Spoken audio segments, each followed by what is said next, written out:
The gun didn't bark. It spoke.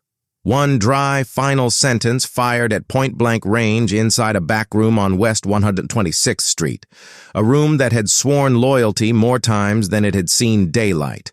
When the echo settled, no one moved. Not the men with their hands halfway to their coats.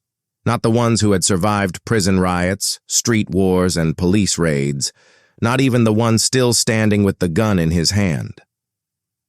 Bumpy Johnson didn't look at the body right away. He looked at the faces, because in that moment, the bullet wasn't the message. The silence was. Loyalty had just died in Harlem, not with a scream, not with a chase, but with a decision made long before the trigger was pulled, and everyone in that room understood the weight of it. They weren't witnessing a murder. They were witnessing a judgment. The man on the floor had been trusted, fed, protected, elevated. He had eaten at tables where his name didn't belong yet. He had been given chances that Harlem rarely gave twice. And now he was bleeding onto a floor paid for by respect he no longer deserved. Bumpy finally lowered his eyes.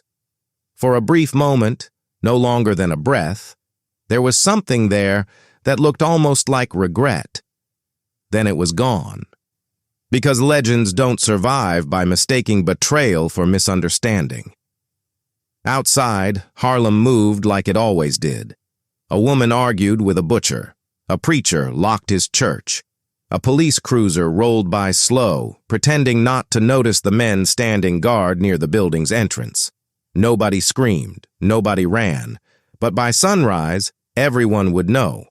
By sunrise, the rules would be clearer than they had been in years. And by sunrise, the name Bumpy Johnson would carry a new meaning, one written in blood, loyalty, and a line that could never be crossed again.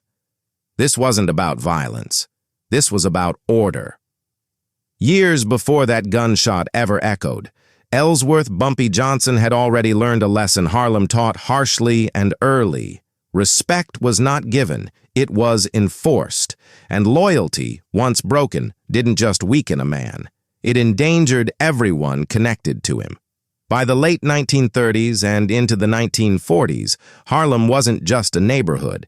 It was a battleground layered with politics, poverty, pride, and power. White-owned banks controlled the money. City Hall controlled the laws. The police enforced both, selectively. And in the cracks between those systems, men like Bumpy Johnson built something else entirely. Not chaos, structure. Bumpy wasn't the loudest man in the room. He didn't need to be. He dressed sharp, but not flashy. He spoke with intelligence that made college men uncomfortable and criminals cautious. He read philosophy in prison, quoted poetry on street corners, and negotiated business with numbers instead of noise. That combination made him dangerous. Harlem respected him because he didn't pretend to be something he wasn't. He was a criminal, but one who understood community. One who paid rent for families when landlords raised prices out of spite. One who kept drugs out of certain blocks, not because of morality, but because chaos was bad for business, and worse for children. And above all else, Bumpy valued loyalty. Not blind loyalty, not fear-based obedience, but loyalty built on mutual survival. He had come up under brutal conditions, watching men smile to your face and sell you out by nightfall, watching police turn a blind eye to white gangsters while cracking black skulls for existing, watching Harlem eat its own when leadership faltered. So when Bumpy rose, he built his operation like a spine, strong, flexible, and intolerant of breaks. Everyone who worked with him knew the rules. Respect the people, don't talk to the police, don't steal from your own, and never, under any circumstances, mistake Bumpy Johnson's calm for weakness. But power attracts envy the way blood attracts flies. And as Harlem's economy grew, fueled by underground gambling, numbers running, and protection money, so did the temptation to flip sides. The Italian mob wanted deeper access. The police wanted informants. Politicians wanted leverage. And somewhere in that pressure cooker, a man close to Bumpy started listening when he should have stayed deaf. The betrayal didn't come loudly. It came quietly, missed meetings, nervous glances. A man who started asking questions that didn't concern him. A man who suddenly had more money than his position justified. A man who forgot that in Harlem nothing went unseen forever. Bumpy noticed. He always did. But legends don't react to rumors. They wait for proof. And when the proof finally arrived, wrapped in whispered warnings and a single, undeniable confirmation, Bumpy didn't rage. He didn't panic. He didn't call for chaos. He called for a meeting, because loyalty, once broken, demanded a response that everyone could understand. Not tomorrow, not eventually, but now. The room on West 126th Street had been chosen for a reason. Neutral ground, trusted walls, no windows, just men who understood what it meant to sit at that table, and what it meant when someone didn't deserve to anymore. As footsteps approached outside and the door handle turned, Bumpy adjusted his cufflinks. The calm before the storm wasn't loud, it was deliberate. And when the betrayer finally stepped into the room, unaware that his last mistake had already been counted, the legend of Bumpy Johnson prepared to teach Harlem a lesson it would never forget. The door closed with a soft click. Too soft for a moment that heavy. The man who stepped inside didn't look like someone walking toward his own ending. He wore a clean suit, hat tilted just right, confidence stitched into every movement. His name didn't matter anymore. Not here, not now. What mattered was what he represented. A broken line. He nodded to the room, forcing a smile that didn't quite reach his eyes. Men stared back at him without warmth, without welcome. These were men he drank with, laughed with, bled with. Now they watched him the way a butcher watches meat, assessing, already knowing the outcome. Bumpy Johnson remained seated. That alone should have told him something was wrong. Normally, Bumpy stood to greet men of rank. It wasn't politeness. It was acknowledgement, a recognition of shared weight. But tonight, Bumpy didn't move. He didn't offer his hand. He didn't even look up right away. Instead, he adjusted the papers in front of him. Silence stretched. The kind of silence that makes a man suddenly aware of his breathing. "Sit down," Bumpy said calmly. The man hesitated, just a fraction too long, then pulled out a chair and sat. The scrape of wood against concrete sounded louder than it should have. A few men shifted their weight. One crossed his arms. Another stared at the floor. Nobody spoke, because everyone already knew why they were there. Bumpy finally looked up. His eyes weren't angry. That was the worst part. They were focused, surgical, the eyes of a man who had already reached a conclusion and was now simply confirming details. "You know why you're here," Bumpy said. It wasn't a question. The man swallowed. "I figured this was business." Bumpy nodded slowly. "It is." He leaned back in his chair, folding his hands. "Tell me something," he continued. "How long you been feeling underappreciated?" A murmur rippled through the room. Not sound, but tension. The man's jaw tightened. "I don't know what you mean." Bumpy smiled faintly, not amused, disappointed. "That's the first lie," he said, "and it's unnecessary." He gestured toward one of the men standing against the wall. A thick-set enforcer stepped forward and placed an envelope on the table. No rush, no drama. Bumpy slid it across. Inside were photographs, names, times. A ledger with numbers that didn't belong to any Harlem operation. A handwritten note, unmistakable. The man's face drained of color. "You want to explain this?" Bumpy asked. The room seemed to lean in. The man opened his mouth, then closed it. Opened it again. "Look, you know how it is. Pressure comes from all sides. Police, Italians, everybody wants a piece. I didn't give them nothing they didn't already know." That was mistake number 2. Bumpy leaned forward now. "Everything they don't know," he said quietly, "is what keeps us alive." The man shook his head. I didn't hurt nobody. I didn't sell out the neighborhood. Bumpy's voice hardened. You sold me. That landed heavier than any slap. You think this is about money? Bumpy continued. You think this is about pride? This is about structure, order. You gave outsiders a map to something they never earned the right to understand. He stood up. Every man in the room straightened instinctively. You think I don't know what the Italians offered you? Bumpy asked. You think I don't know the captain's name, the nights you met him, the way he called you son like you belonged to him? The man's breathing quickened. I did what I had to do. No, Bumpy said. You did what was easy. The accusation hung there, undeniable. Bumpy circled the table slowly. You know what Harlem is built on? Not fear, not guns. Trust. Because without trust, we're just animals fighting over scraps. He stopped behind the man. The room was so quiet you could hear a distant siren blocks away. You broke that, Bumpy said. And when one man breaks it, everyone pays. The man stood abruptly, panic finally winning. Wait! 2 hands forced him back into the chair. Bumpy raised a hand. The room froze again. This is the part where you realize, Bumpy said calmly, that loyalty ain't a feeling. It's a contract. He walked back to his seat and picked up the gun. It wasn't flashy, no engraving, just a tool. You could have come to me, Bumpy said. You could have said you were scared. You could have said you wanted out. The man's eyes filled with tears now. I didn't think. That's the 3rd lie, Bumpy said. You thought about it every night. He stood. No shouting. No theatrics. Just certainty. Harlem is watching what happens next, Bumpy said to the room, because what I allow once becomes a precedent. He raised the gun. The man opened his mouth to scream. The gun spoke first. The echo hadn't even finished bouncing off the walls when Bumpy lowered the weapon. No one moved. No one needed to. The lesson was complete. Bumpy turned to the men around him.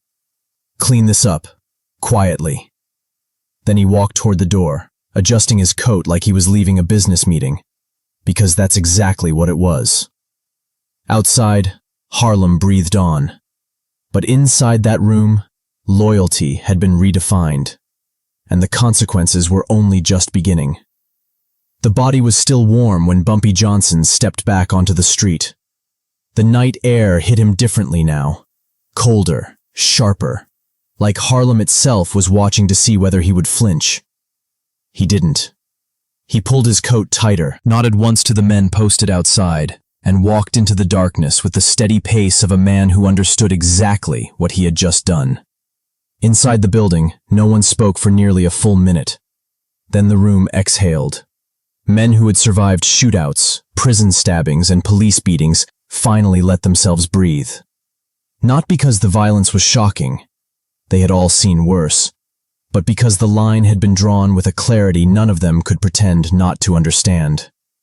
This wasn't rage. This was policy. 2 men moved in to lift the body. Another wiped the table where the envelope had been opened, careful to leave nothing behind that could speak later. A 4th opened the back door to let the air circulate, carrying the smell of gunpowder out into the alley where it would dissolve into the night. No sirens followed. No doors were kicked in. That alone spoke volumes. Within an hour, the story began to travel. Not loudly, not recklessly, but the way Harlem information always moved. Through barbershops, numbers houses, church basements, and whispered conversations between men who knew how to listen more than they talked. By morning, nobody asked what happened. They asked who crossed the line.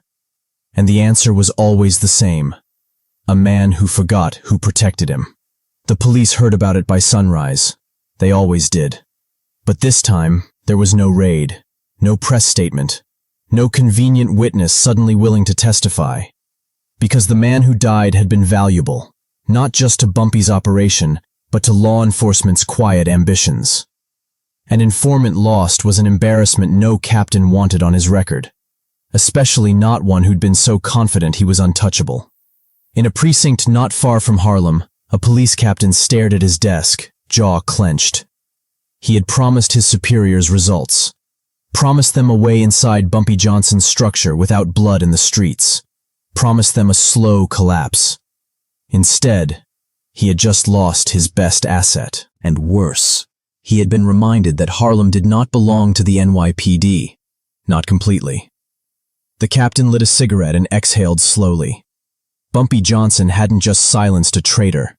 He had sent a message to everyone who thought loyalty could be rented. Back in Harlem, the consequences unfolded with precision. Men who had been thinking about flipping suddenly remembered old debts they hadn't paid. Others who had grown comfortable began reassessing their positions, not out of fear, but understanding. Bumpy called another meeting that afternoon. Different room, different faces, same rules. This time, he stood. "I won't repeat what happened last night," he said calmly, "because anyone who needs it repeated doesn't belong in this room." No one met his eyes. "Here's what will change," Bumpy continued. "We tighten communication. We reduce exposure. And anyone who feels pressure, from police, from Italians, from their own fear, you bring it to me. You don't carry it alone." That mattered. Because Bumpy wasn't just enforcing loyalty through punishment. He was reinforcing it through leadership. "You break trust," he added, "and there won't be a conversation next time." The meeting ended quickly, efficiently, just the way Bumpy liked it. But consequences never stop at the street level. The Italian mob noticed. They had been testing Harlem for years, probing for weakness, trying to turn black operators into junior partners or disposable assets. The man who died had been part of that experiment. And now, the experiment had failed. A message was delivered quietly through intermediaries. Harlem handles its own. No apology was issued. None was expected. The Italians respected strength. They might not like Bumpy Johnson, but they understood him. And understanding, in their world, was often enough to prevent unnecessary war. For now. The community felt it too. Mothers didn't know details, but they knew something had shifted. Shop owners noticed fewer unfamiliar faces lingering on corners. Numbers runners moved with renewed discipline. Even the street kids sensed it, the way animals sense when the hierarchy has been reasserted. Bumpy visited a church that Sunday. He sat in the back pew. No entourage. No announcement. Just a man listening to a sermon about temptation, betrayal, and consequence. The preacher didn't look at him directly. He didn't have to. After service, an old woman touched Bumpy's arm gently. "Hard choices keep the house standing," she said. Bumpy nodded once. He didn't smile. But nights are where consequences linger. Alone in his apartment, Bumpy poured himself a drink and sat by the window overlooking the street. He thought about the man who had died, not with sentimentality, but with evaluation. Where had he failed him? Had he given him too much rope? Not enough guidance? Or was betrayal simply a matter of character revealing itself under pressure? Bumpy knew the truth most men avoided. Some people are loyal until loyalty costs something. Then they choose themselves. And leaders had to be ready for that. He finished the drink and stood. Tomorrow, Harlem would move forward. Safer, tighter, more disciplined. But the story wasn't finished yet. Because power never goes unchallenged for long. And somewhere in the city, men were already deciding how to respond to what Bumpy Johnson had done. Whether to respect it, test it, or try to destroy it. The gunshot had ended one chapter. It had also opened another.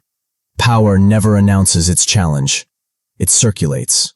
In the weeks following the execution, Harlem grew quieter, not peaceful, but attentive.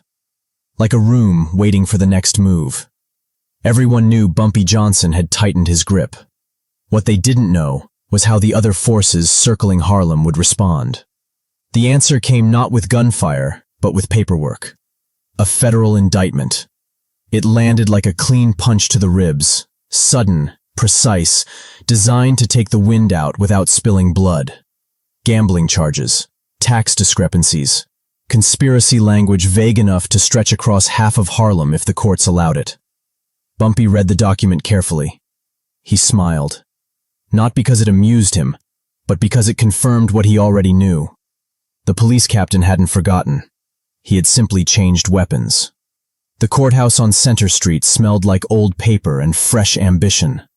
Men in suits moved with purpose, pretending not to recognize one another. Journalists hovered, hoping for a headline. Police stood straighter than usual. When Bumpy Johnson entered, the room felt it.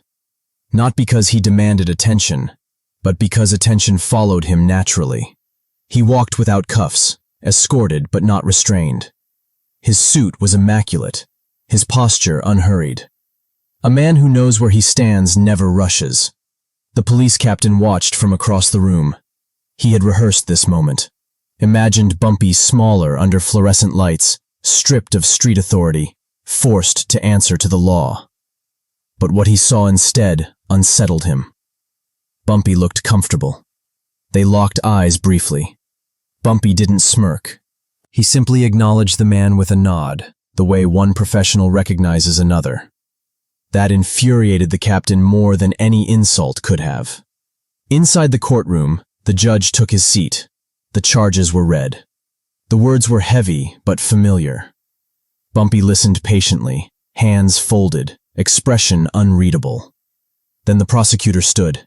He spoke about order, about law, about restoring balance to a community overrun by criminal influence.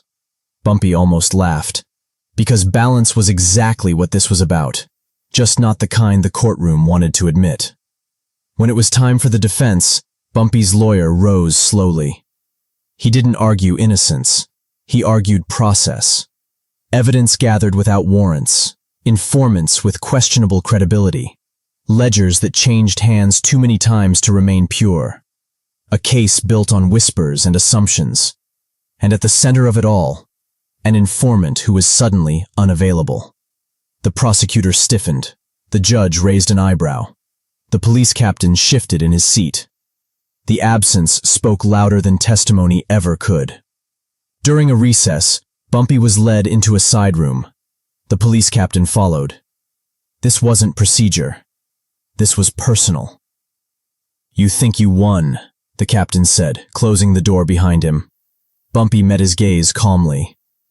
"I think you're frustrated." The captain stepped closer. "You executed a man in cold blood." Bumpy tilted his head. "You recruited him."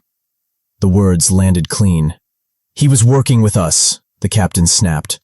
"No," Bumpy replied. "He was working against something he didn't understand." The captain leaned in.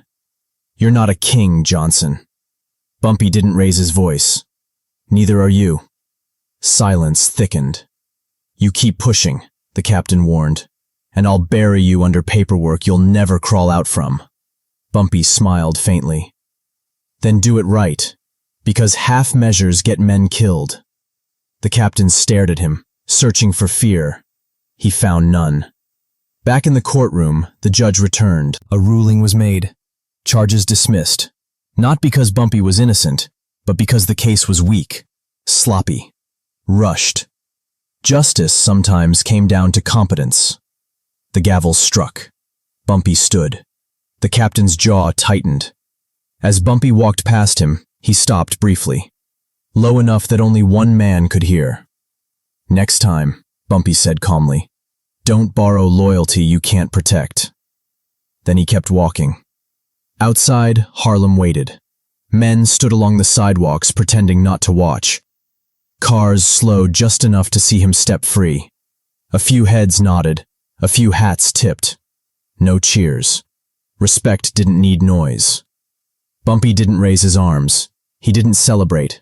He simply walked, free, unbowed, unchanged. The message was unmistakable. Street justice had drawn the line. The system had tried to respond, and both had learned something. That night, Bumpy held one final meeting. This one was shorter than the rest. "We're done reacting," he said. "From now on, we stay ahead." Plans were adjusted, routes changed, contacts rotated. pressure points identified and relieved before they could rupture. Harlem stabilized, not because violence ruled it, but because consequences did. In the weeks that followed, betrayals dried up. Not completely, they never did, but enough to matter. Men who had once thought about flipping now understood the cost, not just to themselves, but to the structure that kept them alive. The Italians backed off, temporarily. The police regrouped. And Bumpy Johnson remained exactly where he had always been, at the center. Not loud, not flashy, but undeniable. The moment loyalty died at point-blank range had done more than eliminate a traitor. It had reminded every player in New York, from the street to the courthouse, that Harlem answered to its own code. And that code had an enforcer who did not hesitate. Justice doesn't always wear a robe. Sometimes it wears a memory. In Harlem, the memory of what happened on West 126th Street settled deep, not as fear, but as understanding. The streets didn't whisper about the execution with excitement. They spoke about it the way men speak about storms that pass through town and leave everything standing straighter afterward. Bumpy Johnson didn't need to remind anyone. The silence did that for him. Businesses adjusted. Numbers houses ran tighter books. Couriers stopped freelancing. Information moved on a need-to-know basis again, the way it had when Harlem's underground first learned how to survive pressure without collapsing. Order returned. Not the kind written into law books, the kind written into behavior. The police captain felt it immediately. Informants stopped calling. Tips dried up. Surveillance yielded nothing but routine. Even petty criminals grew cautious, not because they feared arrest, but because they feared being misunderstood. The captain slammed a file shut one afternoon and stared out the precinct window toward Harlem. He hadn't lost control. He'd lost leverage. And leverage, once gone, was hard to manufacture without consequences no politician wanted to own. Bumpy Johnson had forced the system to recognize an uncomfortable truth. You could arrest men, indict them, parade them through courtrooms, but you could not govern a community you refused to understand. Justice also reached the Italians. Not violently, politely. A sit-down was arranged through intermediaries who had no interest in seeing blood spill over miscalculations. The message from Harlem was clear and simple. Business is possible. Interference is not. The Italians listened. They always did when the price of not listening had already been demonstrated. Territories were respected. Partnerships redefined. Lines redrawn without argument. Power recognized power. Within the black community, something subtler happened. People walked a little taller. Shopkeepers stopped paying double protection. Parents felt safer letting their children run errands after dusk. Churches received anonymous donations again. Quiet gestures that reminded people who was really keeping the lights on.